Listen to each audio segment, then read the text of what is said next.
Heyo, welcome back everybody to another Mr. Marcus tutorial. Today we're going to be doing the volume of spheres. This is our final three-dimensional figure for volume. Today we're going to be discussing a new formula. It's obviously going to be used with pi because a sphere does not have any sides. It's a completely round shape. So prepare yourself in that way. Remember, you can always rewatch the videos, and if you have questions, you can send them to me either on Google Classroom or Pupil Path. So what is a sphere? Well, an example right here is the Wikipedia icon right there. We also have this bowling ball looking thing, and then of course, good old planet Earth is another version of a sphere. These all have a volume, meaning how much space they take up. The way you find that volume is by using a formula. The formula obviously is not going to have a length, width, or a height because spheres don't have any of those dimensions. Spheres only are going to have a diameter and a radius. In this case, we're going to use the radius, which again is half the distance across to the center of a circle. The formula is going to be 4/3 or 4/3 times pi times the radius cubed. The little 3 is an exponent, refers to the radius being cubed. So let's take a look at our first sphere over here. This sphere has a radius of 3. As always, the first thing we're starting with is the formula, 4/3 pi r cubed. From there, the next step is going to be to make a substitution. There is only one thing to substitute, and that's the radius. So I put it in the place of the radius. Then I'm going to evaluate. The first thing I can evaluate is the exponent. 3 to the third power means 3 times 3 times 3. So I can either use a calculator or I can use some mental math. 3 times 3 is 9, times 3 is 27. Now, just like we did with the cone formula, we're going to multiply around the pi first so we can get our answers in terms of pi. And we're going to do 4/3 times 27. 4/3 times 27 can be done on a calculator, or you can use some mental math, and that's 36. So now we have pi 36 or 36 pi. You know what time it is now. Now it's time to get out the calculator because pi is an irrational number and nobody can really calculate by pi, but the calculator can give us a pretty decent estimate. So we get our estimate right here. Now, as we've been doing the last 2 days, we're going to take this and we're going to attempt to round it to the nearest tenth. So the 0 right here is in the tens place, but what we need to look at is the 9 because it is in the hundredths place. The 9 is 5 or more, 5, 6, 7, 8, and 9, tell the tenths place to go up. So when 0 goes up, it goes up to 1.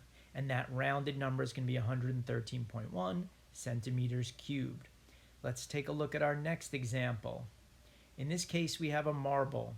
And we're going to say what the volume of the marble is or how much space it takes up. The only measurement we're concerned with, again, is the radius. But as always, we're going to start with the formula, 4/3 pi r cubed, or to the third power. Our first step after writing the formula is going to be to substitute. I'm going to take out the r and I'm going to put the 6 in its place. From there, I'm going to have to evaluate the exponent. 6 to the third power means 6 times 6 times 6. So, calculator again, or some mental math. 6 times 6 is 36, and 36 times 6, 216.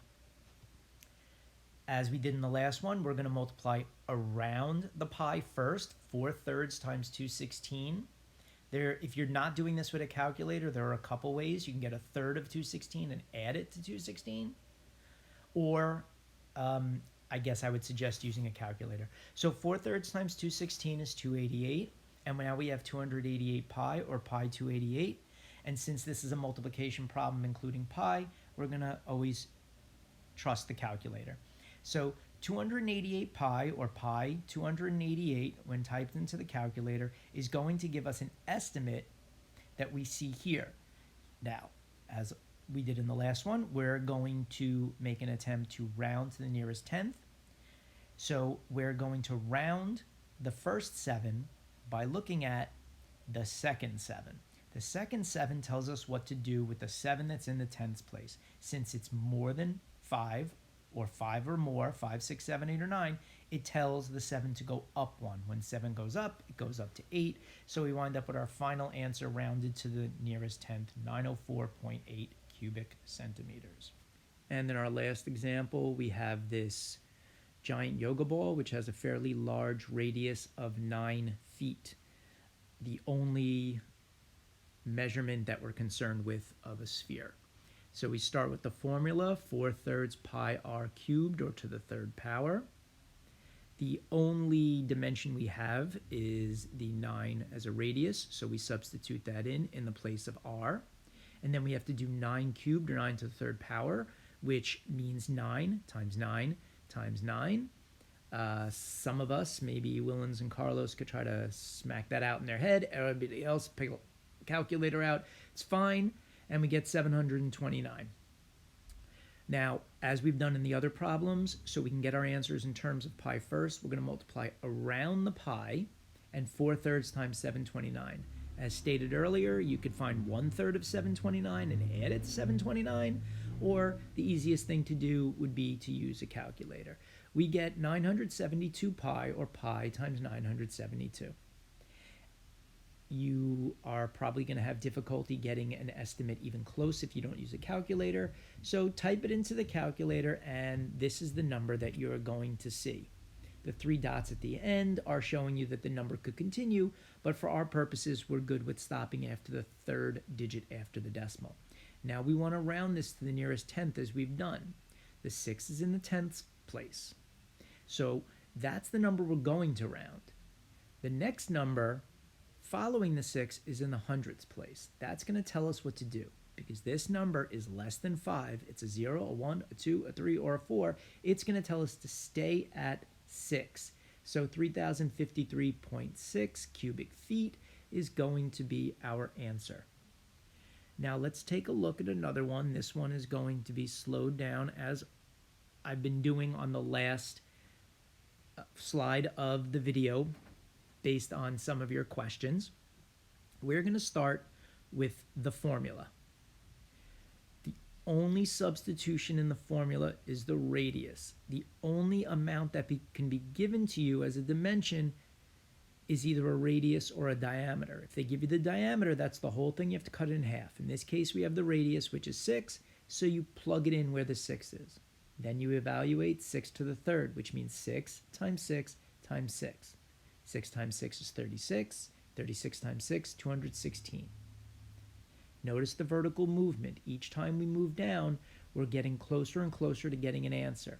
Again, we multiply around the pi first, so at least we can get an answer in terms of pi. For those of you plugging the whole thing into the calculator, it does work to get you an answer that's an estimate, but it won't give you the answer in terms of pi. 4/3 times 216 gets us 288. And now we plug that number into the calculator, and that should give us our estimate. Not going to give us an exact answer, but it's going to give us something that's pretty close. And so we now have 904.77 blah, blah, blah. The second 7 is going to tell the first 7 what to do, because the second 7 is a 5, a 6, a 7, an 8, or a 9. It tells the first 7 to go up, and we wind up with 904.8. Good luck to everybody, and make sure to turn in your work on Google Classroom.